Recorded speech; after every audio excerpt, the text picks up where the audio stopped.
Bersyukur untuk anugerah-Mu dan apa yang Tuhan sediakan hari ini termeterai kuat dalam hidup kami.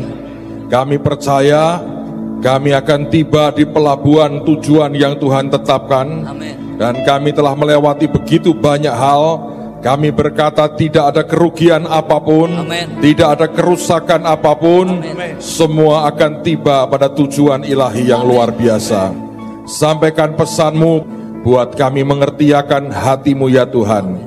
Ubah dan berkati kami di dalam nama Tuhan Yesus yang siap diberkati. Tuhan berkata amin. Amin. Shalom. Saudara sekalian, kita bukan hanya ingin merayakan Paskah, tapi kita ingin menikmati akan kuasa dari kebangkitan. Ada dua versi cerita tentang Paskah sebetulnya. Versi pertama tidak alkitabiah, versi kedua adalah yang alkitabiah. Lupakanlah yang pertama, nanti ingat-ingat yang kedua. Katanya setelah Yesus bangkit dari antara orang mati, Maria senang sekali. Lalu kemudian dia membuatkan jubah yang baru buat Yesus. Dan setelah dibuat, dia berkata kepada Yesus, coba kamu pakai jubah yang aku buatkan buat kamu. Dan ketika Tuhan mencobanya, Maria bertanya kepada Yesus, Paskah? Pas katanya, lahirlah Paskah katanya. Itu ayatnya di mana? Tidak ada, itu karangan orang saudara. Tapi yang kedua kita mengerti Paskah sebetulnya penggenapan dari apa yang pernah Tuhan buat ribuan tahun yang lalu di tanah Mesir. Pada waktu itu Tuhan perintahkan malaikat maut untuk membunuh setiap anak sulung di tanah Mesir. Dan orang Israel tinggal di tanah Goshen dan Tuhan perintahkan mereka untuk oleskan akan darah domba di ambang pintu dan jendela rumah mereka. Dan Tuhan mengatakan rumah yang ada darah domba tidak boleh dimasuki, harus dilewati. Maka keluarlah kata Passover atau Pasah, itu artinya Tuhan melewatinya. Artinya apa yang orang lain derita dan alami, Tuhan mau berkata ada kuasa darah Kristus yang akan membuat kita terlewatkan dan terluput dari semuanya. Saya berdoa Tuhan akan memberikan anugerah kekuatan yang dahsyat. Tadi pagi ketika saya berdoa, saya diberi Tuhan sebuah penglihatan. Saya lihat sebuah kapal yang cukup besar sedang dihantam ombak yang sangat mengerikan. Tapi saya lihat dalam penglihatan itu jelas sekali, dekat dengan hantaman ombak itu ada pantai yang sangat teduh. Dan tiba-tiba kapal itu kemudian merapat dan sampai di pantai itu. Semuanya turun dengan selamat, tidak ada korban, tidak ada kerusakan. Dan Tuhan berkata, aku berjanji memberikan akan anugerah perlindungan kepada anak-anakku. Mari percaya ada proteksi Tuhan, perlindungan Tuhan yang luar biasa. Amin. So, mari kita buka firman Tuhan, ada beberapa poin yang Tuhan taruh di hati saya. Dan mari kita lihat yang pertama dalam Yohanes pasal yang ke-20. Injil Yohanes pasal yang ke-20. Yohanes pasal yang ke-20. Lihat mulai ayat yang pertama, saya akan membaca sampai dengan ayat yang ke-10. Yohanes pasal 20 ayat yang pertama. Pada hari pertama minggu itu, pagi-pagi benar, ketika hari masih gelap, pergilah Maria Magdalena ke kubur itu, dan ia melihat bahwa batu telah diambil dari kubur. Ia berlari-lari mendapatkan Simon Petrus dan murid yang lain yang dikasihi Yesus. Kalau Anda mendengar istilah ini, itu tidak lain adalah Yohanes sendiri. Dan berkata kepada mereka, Tuhan telah diambil orang dari kuburnya, dan kami tidak tahu di mana ia diletakkan. Maka berangkatlah Petrus dan murid yang lain itu ke kubur. Keduanya berlari bersama-sama, tetapi murid yang lain itu berlari lebih cepat daripada Petrus sehingga lebih dulu sampai di kubur. Ia menjenguk ke dalam dan melihat kain kapan terletak di tanah. Akan tetapi ia tidak masuk ke dalam. Maka datanglah Simon Petrus juga menyusul dia dan masuk ke dalam kubur itu. Ia melihat kain kapan terletak di tanah. Sedang kain peluh yang tadinya ada di kepala Yesus tidak terletak dekat kain kapan itu, tetapi agak di samping di tempat yang lain dan sudah tergulung. Maka masuklah juga murid yang lain yang lebih dahulu sampai di kubur itu, dan ia melihatnya dan percaya. Sebab selama itu mereka belum mengerti isi kitab suci yang mengatakan bahwa ia harus bangkit dari antara orang mati. Lalu pulanglah kedua murid itu ke rumah. Yang saya mau sampaikan poin yang pertama adalah dua orang mendapat kabar yang sama dari Maria Magdalena yang mengatakan bahwa mayat Yesus telah dicuri orang dan mereka tidak tahu di mana. Petrus dan Yohanes berlari, dan Yohanes diperkirakan lebih muda dan lebih gesit. Dia lari lebih cepat. Dia sampai di kubur Yesus, dia tidak masuk, dia hanya melihat ke dalam.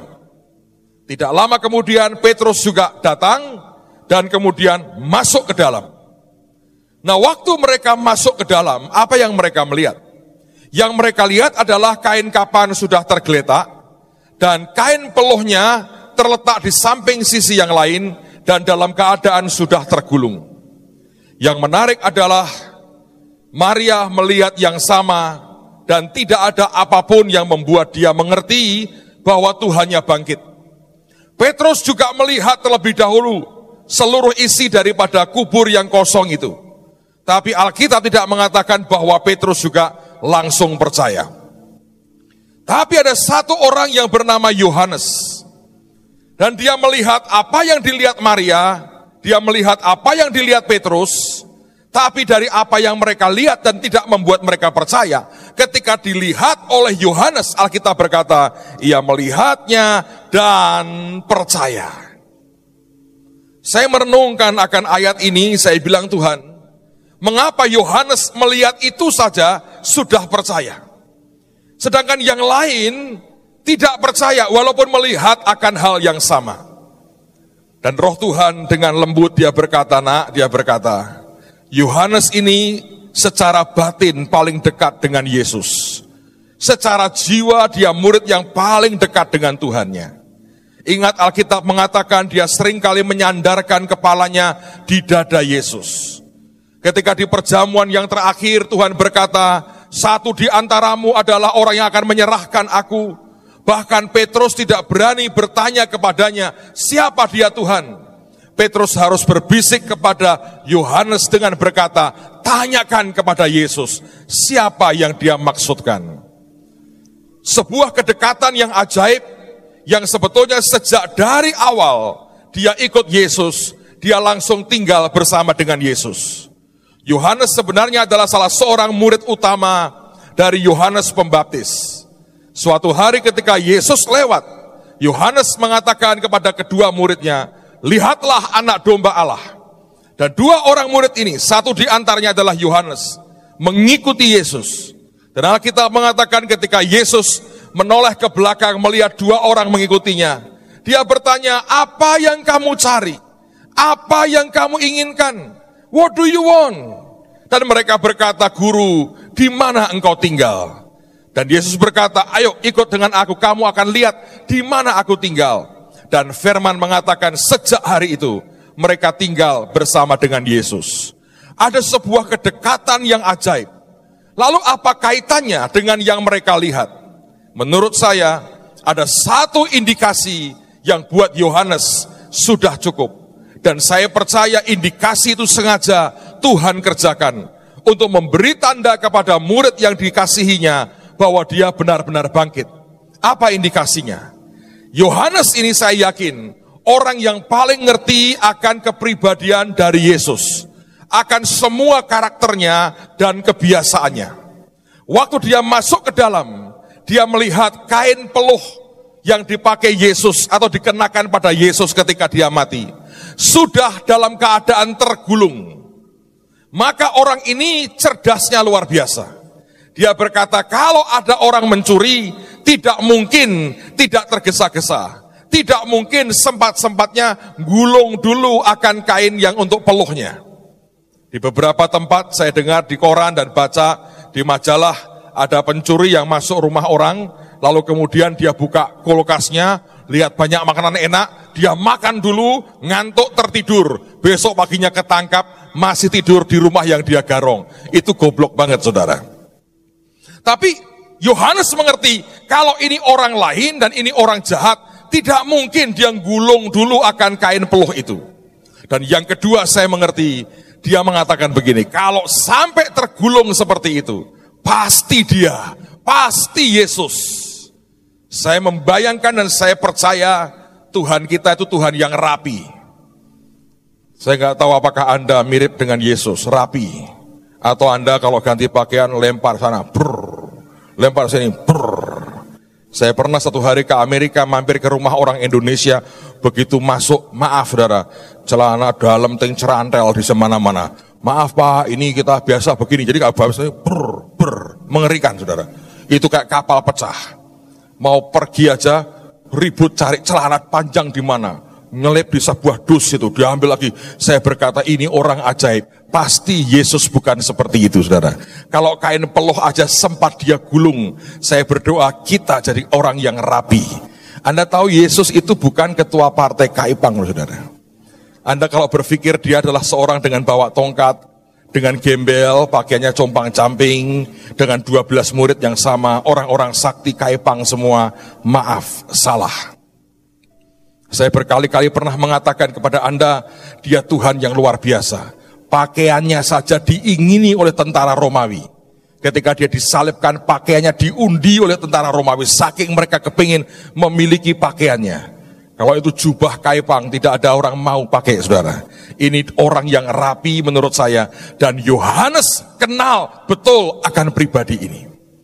Maka saya berkata benar perkataan dan jeritan hati Paulus yang berkata, aku ingin mengenal dia. Dengan engkau mengenal dia, tiba-tiba engkau akan mengerti ketika dia bicara. Banyak orang bertanya kepada saya, Pak, bagaimana caranya mengerti kalau ini Tuhan yang bicara? Sederhana sekali. Kalau keluargamu, anakmu, istrimu, suamimu, telepon saudara, ya kan? Lalu engkau berkata gini, maaf Bu, ini siapa ya? Percayalah perang dunia kelima meletus dalam waktu 30 menit dari sekarang. Dia akan berkata, kamu tidak kenal suaraku. Karena orang kalau bergaul, kenal, dia pasti ngerti. Saya percaya kalau Anda bergaul dengan seseorang, jarak 2 meter aja, Anda berkata, dia datang ini. Kok tahu? Nah itu caranya nyeret sepatunya, serek. Hanya dia yang berbuat begitu. Lalu, wah kamu peka ya? Bukan, cukup tahu. Orang lain lagi dalam jarak 5 meter mengerti. Dia datang ini, kok kamu tahu? Watoke ketoro nih. Nek watuk kayak begini seluruh dunia cuman dia tok. Lihat saja, betul saudara. Ternyata seperti itu. Saudara sekalian, ini yang sebetulnya Yohanes punya. Orang ini kenal akan Tuhan yang dia sembah. Paskah tahun ini biarkan kita punya kerinduan hati yang lebih lagi yang berkata, Tuhan, aku mau kenal engkau. Sebab kalau kita tidak mengenalnya, kerugi besar.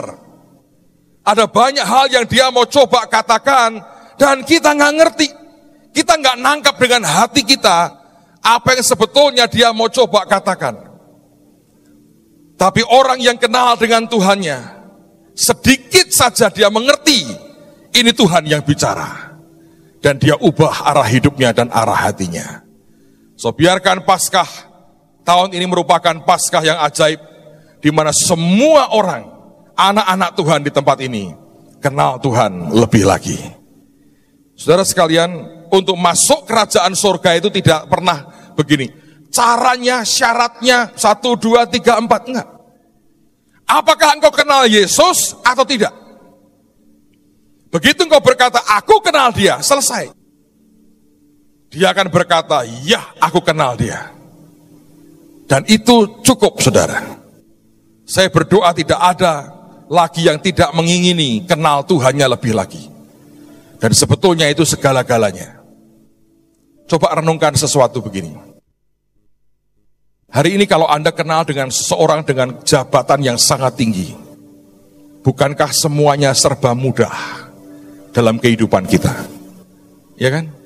Yang namanya koneksi itu ternyata sampai sekarang tetap dibutuhkan. negara sebersih apapun, tanpa korupsi, yang namanya koneksi itu tetap luar biasa. Bayangkan kalau koneksi kita adalah yang punya sorga, yang bisa mengubah akan arah kehidupan kita, yang bahkan punya kuasa menulis ulang akan destiny dan masa depan kita. Ajaib nggak kira-kira? Tapi herannya tidak banyak orang yang sangat ingin mengejar dia. Saya berdoa hari ini Tuhan akan beri sesuatu yang membuat kita berkata, Tuhan, aku ingin Engkau lebih daripada segala-galanya. Dan begitu engkau tahu itu, ada sesuatu yang ajaib, langsung kau tangkap, ini Tuhan.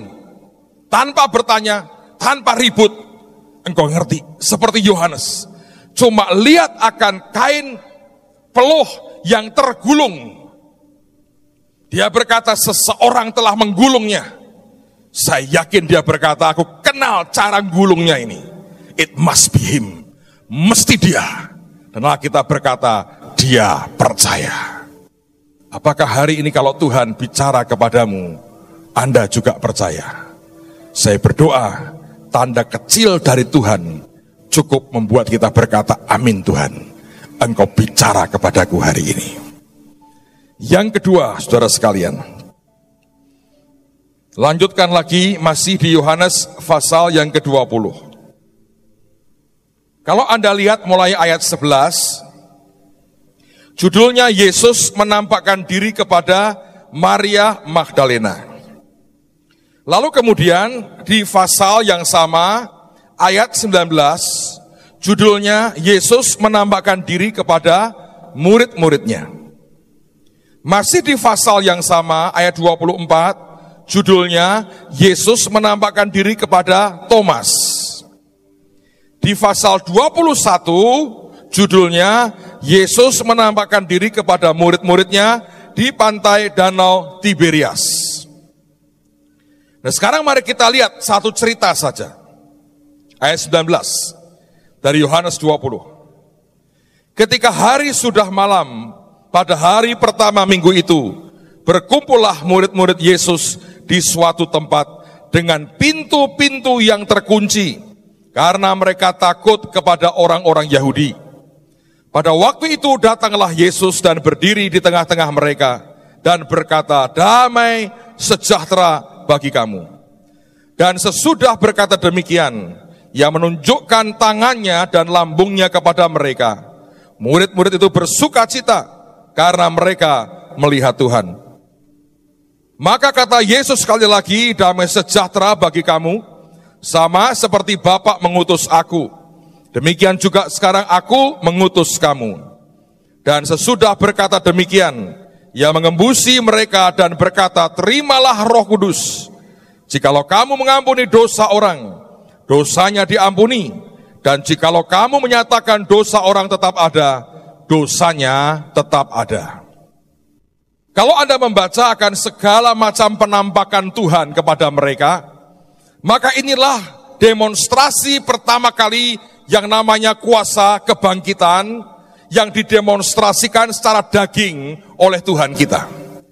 Yaitu bagaimana tubuhnya ini, tubuh kemuliaan, bisa menembus akan tembok dan pintu yang terkunci. Yang kalau manusia biasa tidak akan pernah bisa melakukannya.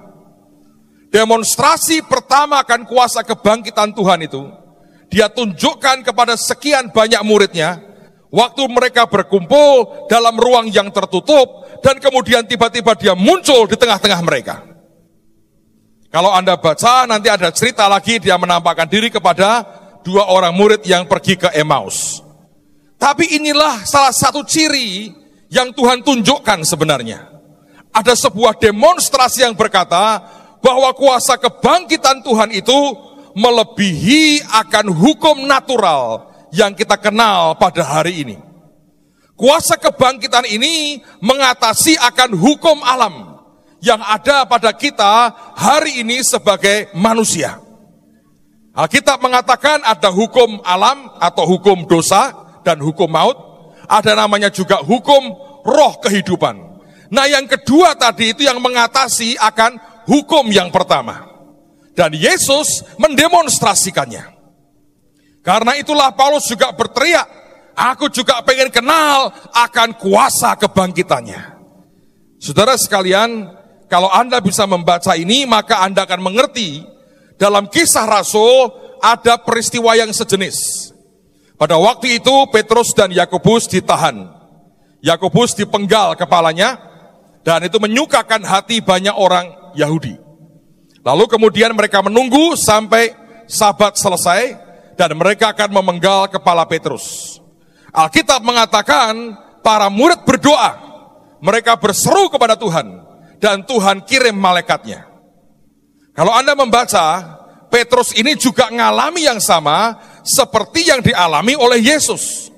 Dia dipenjara, berlapis-lapis penjagaannya, digembok dengan gembok yang besar, yang tidak mungkin dengan gampang dicongkel.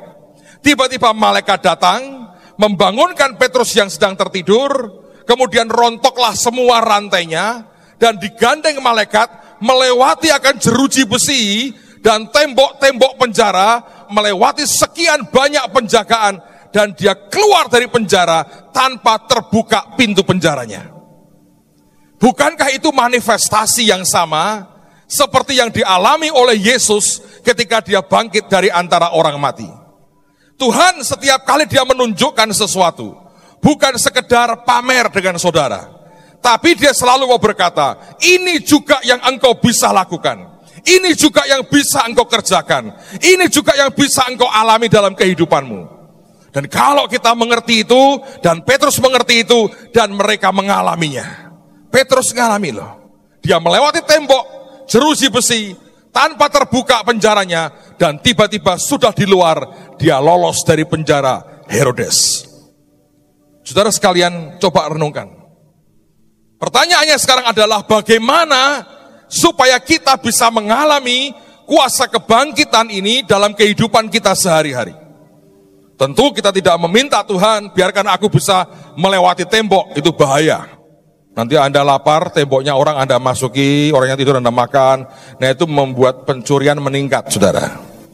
Tapi kalau kita bisa mengatasi keadaan manusia kita, mengatasi akan hukum alam, dan bergerak dalam urapan Tuhan, dan bergerak dengan kuasa Tuhan, itu yang Tuhan sediakan di dalam kuasa kebangkitannya. Hari ini kalau saya melihat ada banyak orang berjuang, bergumul, kerja, sekolah, bahkan pelayanan. Lama-lama makin hari makin kering. Tidak ada revelation baru yang dia bisa keluarkan. Orang ketemu dia tidak pernah berkata gini, aku terima firman yang aneh sekali. Ini ajaib loh. Tuhan buka buat mataku, ini kebenaran yang luar biasa. Dan kemudian hidup orang dibangunkan, enggak lagi begitu. Mungkin kita malah bicaranya yang lain. Nah saudara sekalian, kita perlu yang namanya kuasa kebangkitan. Nah sekarang bagaimana caranya kita bisa hidup dalam kuasa kebangkitan? Ingat tadi saya berkata, ada hukum natural, hukum dosa dan hukum maut, dan di atasnya ada hukum roh kehidupan, kata Roma. Hukum yang kedua mengatasi hukum yang pertama. Tapi untuk bisa mengatasi hukum yang pertama ada syaratnya. Mari kita lihat apa yang pernah dialami dan dipelajari oleh Petrus dalam hidupnya. Mari kita lihat firman Tuhan lagi, Matius pasal yang ke-14. Matius 14, lihat mulai ayat 22. Judulnya Yesus berjalan di atas air. Sesudah itu Yesus segera memerintahkan murid-muridnya naik ke perahu dan mendahuluinya ke seberang. Sementara itu ia menyuruh orang banyak pulang. Dan setelah orang banyak itu disuruhnya pulang, Yesus naik ke atas bukit untuk berdoa seorang diri. Ketika hari sudah malam, ia sendirian di situ. Perahu murid-muridnya sudah beberapa mil jauhnya dari pantai, dan diombang-ambingkan gelombang karena angin sakal. Kira-kira jam 3 malam, datanglah Yesus kepada mereka berjalan di atas air. Ketika murid-muridnya melihat dia berjalan di atas air, mereka terkejut dan berseru itu hantu, lalu berteriak-teriak karena takut. Tapi segera Yesus berkata kepada mereka, tenanglah, aku ini, jangan takut. 28. Perhatikan sebuah permintaan yang berani sekali. Lalu Petrus berseru dan menjawab dia, Tuhan, apabila engkau itu, suruhlah aku datang kepadamu, berjalan di atas air. Kata Yesus, datanglah. Maka Petrus turun dari perahu dan berjalan di atas air mendapatkan Yesus. 30. Perhatikan, 29 ini dia betul-betul jalan di atas air. Ini orang yang mengatasi akan hukum alam. Ini orang mengatasi akan hukum dosa dan hukum kematian atau maut. Ini orang mengatasi akan hukum yang manusiawi sekali. Dia mulai pakai hukum roh kehidupan yang membuat dia jalan di atas air.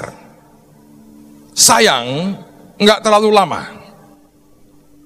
Tetapi 30, ketika garis bawahi dirasanya tiupan angin, takutlah ia dan mulai tenggelam, lalu berteriak, Tuhan, tolonglah aku. Segera Yesus mengulurkan tangannya, memegang dia dan berkata, hai orang yang kurang percaya, mengapa engkau bimbang? Lalu mereka naik ke perahu dan angin pun redalah. Tetapi orang-orang yang ada di perahu menyembah dia, katanya, sesungguhnya engkau anak Allah. Dua hal yang penting, perhatikan baik-baik saudara. Kalau Anda mau hidup dalam kuasa kebangkitan, sebetulnya sederhana sekali. Jangan hidup dengan perasaan. Terutama perasaan terhadap dirimu sendiri.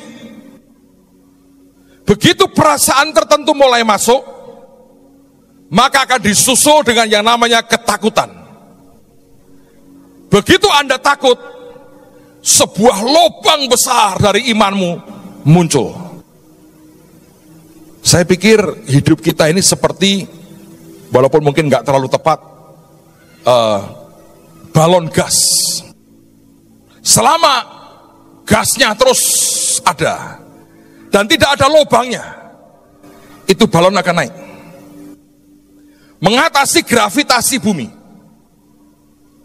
Tapi begitu ada lubang pada balon kita, that's it saudara. Boom, habis. Tiap kali Anda menghadapi sesuatu, ini saya ajari praktisnya saudara. Kalau perasaanmu itu masih goyang, ya tidak, ya tidak. Semua yang tidak membuat Anda bulat. Di Mazmur Daud pernah berkata, bulatkan hatiku ya Tuhan. Unite my heart. Satukan hatiku. Kalau ini tidak bulat saudara, ini seperti Anda begini ya, Anda berantem sama orang, lawanmu bulat kepalanya, Anda begini. Ketika Tuhan perintahkan sesuatu, cek dulu, bulat gak hatimu? Orang yang tidak pernah bisa bulat hatinya, karena berbagai hal, gak bisa. Daud ketika mengejar musuh yang menawan keluarganya dan keluarga dari rakyatnya di Siklak gitu. Ketika sampai di sungai Besor, semua yang terlalu letih ditinggal sama dia. Sebab keletihannya membuat hati mereka tidak bulat. Keletihan membuat mereka berteriak untuk diri mereka sendiri. Dia ambil orang-orang yang dia bisa berkata, masih kuat, masih. Kejar. Dan mereka menang. Rahasianya itu di situ saudara. Nah berapa banyak yang bisa begitu? Tergantung seberapa engkau kenal dengan Tuhan. Itu seperti orang yang diberi talenta itu loh saudara. Diberi 5, diberi 2, diberi 1. Yang 5, terima 5, segera dia jalankan uangnya. Yang terima 2, segera. Yang terima 1 ini, terima. Tapi dalamnya enggak bulat. Jadi talenta yang dia terima ini tidak dikerjakan dengan bulat hati. Dia berkata, ini orang kejam ini.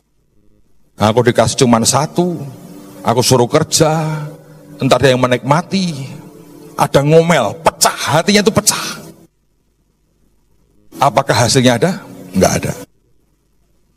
Apapun yang tidak segenap hati, bulat hati, enggak jadi apa-apa.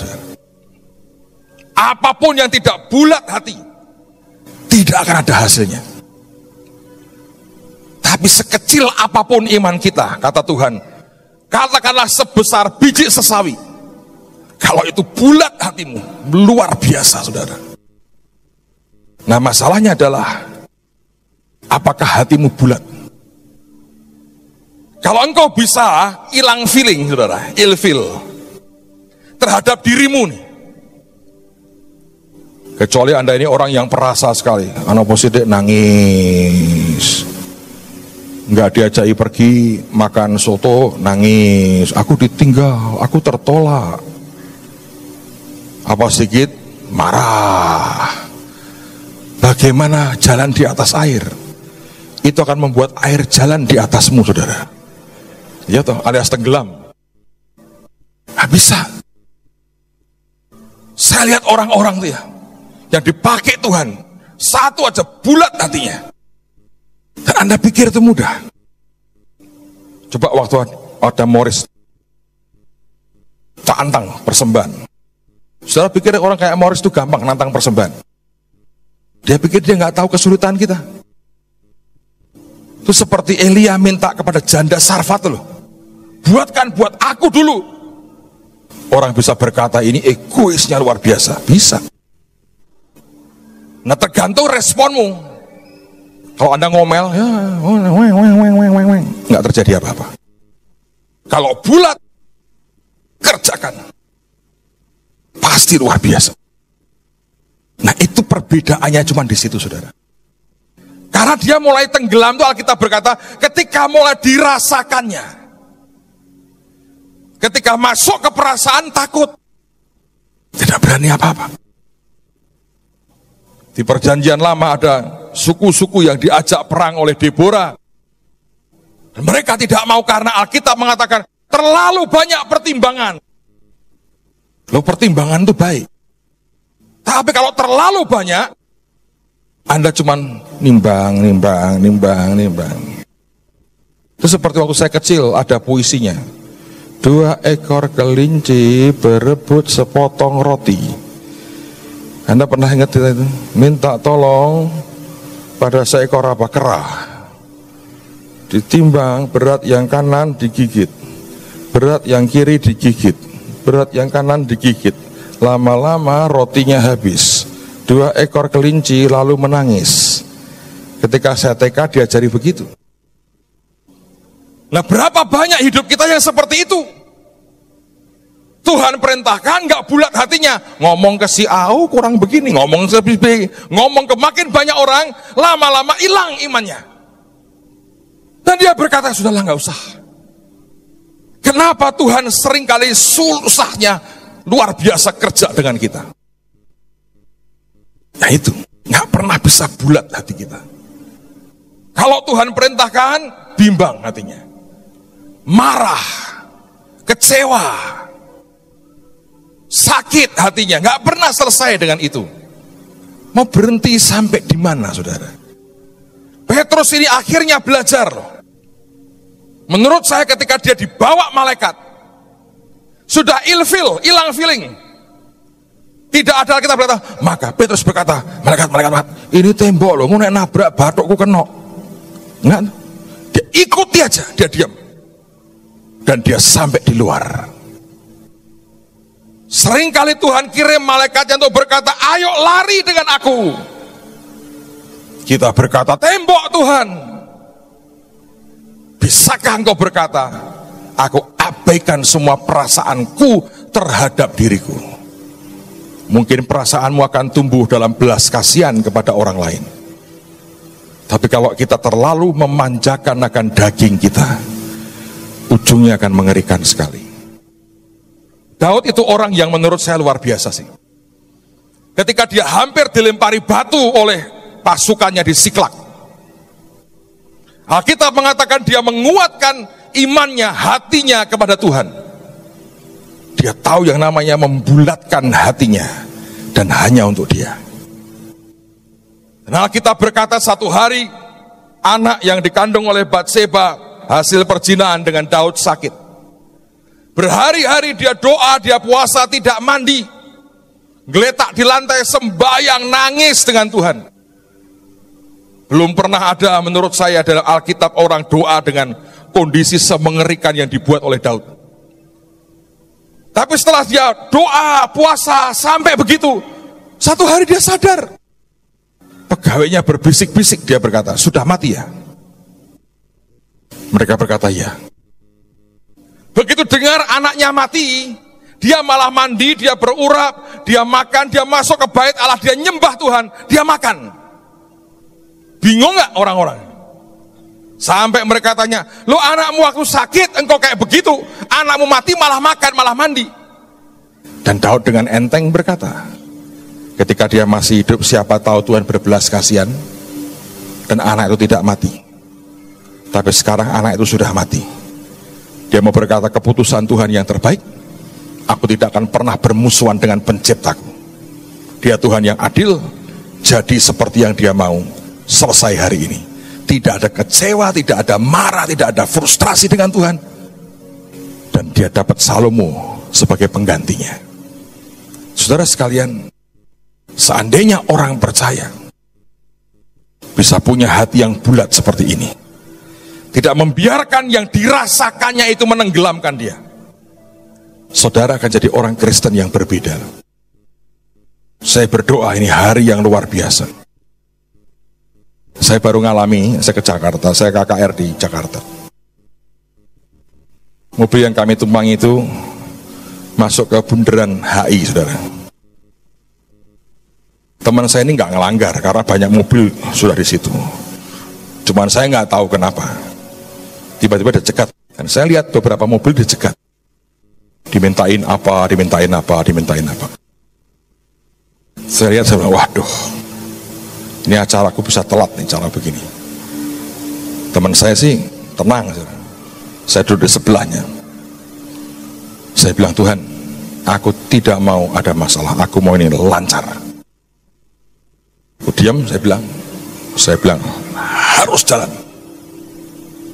Tapi teman saya kan harus berhenti, kalau dia lari kan dikejar, saudara. Dia buka kacanya, dia lihat ke teman saya, dia bilang begini, Bapak salah Pak, ini nggak boleh begini, ini begini, pokoknya ada aja, Bapak ini salah. Lucunya, dia melongok ke dalam, saudara. Begitu ini mata tatapan, cuk. Ya sudah Pak, jalan Pak, jalan Pak, jalan Pak. Sampai bingung teman saya. Pak, Bapak dikira pejabat, ya takut loh Pak. Jangan ngomong sekarang, jalan, jalan, jalan, saya bilang. Ini pejabat kerajaan sorga. Kalau hatimu ketakutan, waduh gawat, gawat, kena loh saudara, kena. Anda tahu di Jakarta tarifnya, oh kena saudara. Tidak berkata gini, mari kita melanggar dengan bulat hati, ya enggak juga saudara. Saya ngerti temanku ini enggak salah, tapi apapun yang kau kerjakan mesti bulat hati. Pak, saya netral. Orang netral itu dimuntahkan Tuhan, saudara. Yonatan itu loh contohnya. Dia ngerti Daud yang dipilih Tuhan. Dia ngerti. Tapi untuk meninggalkan bapaknya dan istananya dia nggak mau. Itu kan orang netral. Melawan Daud ya tidak. Membela bapaknya juga tidak. Pokoknya aku yang aman di mana? Saya berani jamin sikap hati begitu tidak membuat Anda dapat apa-apa. Buktiin dalam hidupmu. Yonatan itu akhirnya mati bersama-sama dengan bapaknya. Memang diratapi oleh Daud, tapi untuk apa? Seandainya dia berani buat keputusan, tapi mungkin dia berkata, tapi bapakku kan raja, Daud bukan siapa-siapa. Tapi aku tahu dia dipilih Tuhan. Terlalu banyak yang kacau di pikirannya. Dan tidak berani ambil sebuah tindakan dan langkah. Dan itu yang sebetulnya membuat kita tidak pernah bulat hati. Apapun yang kau kerjakan, bulat hati. Itu nolong banget saudara. Dan itu kuncinya. Tapi kalau maju mundur, maju mundur, maju mundur. Saya lihat di TV ya, menjelang UAN, ada kelompok yang membuat doa bersama. Anaknya nangis meraung-raung. dipeluk bapaknya, bapaknya ikut nangis juga. Nggak pernah bulat, yakin orang lulus yang begitu saudara. Mau ujian kok nangis, masuk orang ujian dengan gemetar nangis, nggak usah, bulat hati. Yakin Tuhan tolong. Kalau nggak yakin Pak, nah ya sudahlah, terima nasib kan saudara. Apapun yang dikerjakan bulat hati. Dia suruh apapun jalan. Nggak usah pertimbangan terlalu banyak, yakin karena kenal Tuhan, engkau ngerti di perintahnya, apapun lah. Nanti engkau lihat saudara, ternyata hidup itu seperti orang mau masuk ke mall atau hotel tuh. Ada sliding door yang otomatis tuh. Itu kan tertutup terus kan pintu kacanya. Dari jauh ngobrol, tutup Pak. Tuhan bilang terobos, pecah katanya Pak, saya luka. Tidak, kata Tuhan. Kalau Anda ikuti, mungkin jarak kurang 1 meter terbuka dengan sendirinya. Betul kan saudara? Hidup itu seringkali begitu, menakutkan dari jauh. Dan kalau kita terus hanya melihat dari kejauhan dan kita ketakutan, sebetulnya tidak akan ada hal yang ajaib apapun yang bisa dihasilkan. Saya berdoa Paskah tahun ini adalah Paskah di mana engkau dengan bulat hati berkata, apapun Tuhan, aku akan kerjakan.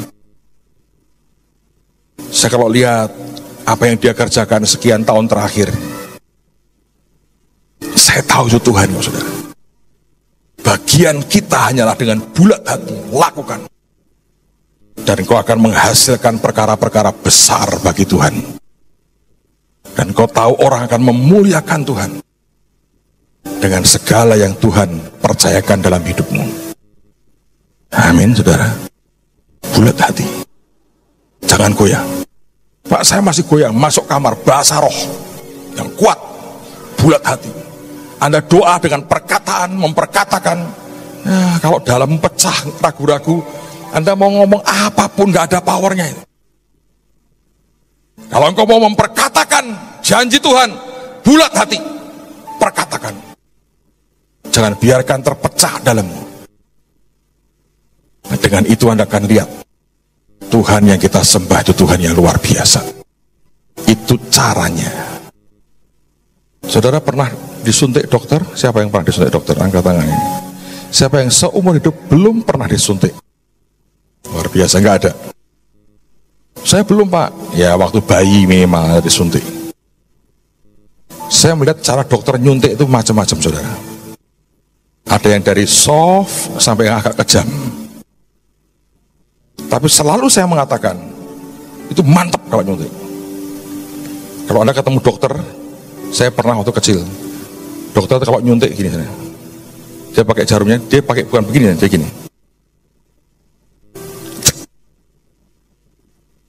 Itu mungkin pemain apa itu namanya? Apa namanya tuh? Hah? Anda orang rohani semua nggak ngerti ini. Ya, saya pernah lihat, waduh. Satu hari saya dibawa ke sana, saya melirik gini, sudah dari kaca kelihatan dia begini. Cus. Sakit nggak? Bukan sakit lagi, saudara. Ada yang bisa enak sekali nyuntik itu, set nggak kerasa. Baru mau teriak sudah cabut hilang, nggak jadi, saudara. Tapi yang paling parah, kalau dokter tuh nyuntiknya begini. Batik namanya. Lebih baik Anda tumpangi tangan dulu di rebah, boom, selesai. Ada loh. Mungkin dokter-dokter yang pertama-tama baru mulai itu kan. Waduh. Anda tanya, dok, ini mau nato saya kupu-kupu atau apa tangannya? Dan masuknya pelan-pelan gini. Itu kalau masuknya dirasakan mili per mili. Itu nyakitin, saudara. Saya pernah dengar itu. Nariknya bingung, lepas sampai jarumnya itu lepas. Itu kalau Anda jadi dokter aja kan mestinya ngerti tuh. Kalau Anda berobat ke dokter, coba perhatiin, menurut saya minimal 30-50% penyakitmu sudah sembuh. Itu bau karbol, bau obat sudah membuat Anda waras-waras. Tapi kalau Anda datang ke dokter yang dokternya berkata, Sakitnya apa? Ini. Gejalanya apa ya? Menurut kamu itu apa ya? Saya tak golekkan yang bukuku sih. Loh dok nggak tahu. Dulu saya sering bolos saya kuliah katanya. Lebih baik cepat pamit pulang. Minta diskon untuk konsultasi 2 menit yang mengerikan itu. Semua yang tidak dengan segenap hati. Nggak bisa. Amen saudara. Anda nulis saja. Tidak bulat hati. Goyang kok tulisan. Kehidupan sama saudara. Kau ingin terobosan? Anda tahu namanya terobosan. Terobosan itu sebuah tembok atau penghalang, Anda tabrak. Bukan Pak, kalau ada pintunya saya buka itu bukan terobosan. Kalau dari bawah Pak, berobosan namanya lain. Terobosan itu ya, tembok tabrak. Itu kalau nabrakmu nggak segenap hati, mental benjut kok saudara. Tapi kalau semua dengan segenap hati, bisa karena Tuhan, Anda akan lihat yang berbeda. Jangan hanya merayakan Paskah, mari alami kuasa Paskah, alami kuasa kebangkitan, dan kita hidup dalam anugerah yang luar biasa. Dan mari arahkan hati ke Tuhan. Biarkan cinta kami kepadamu makin meluap, kasih kami kepadamu makin berkobar. Hidup kami serahkan bagimu dengan bulat hati Tuhan. Apapun yang kami kerjakan dengan segenap hati akan melahirkan perkara-perkara yang dahsyat. Kami percaya ketaatan kami akan menghasilkan terobosan yang luar biasa. Karena Engkau Raja yang berbeda. Di dalam nama Tuhan Yesus.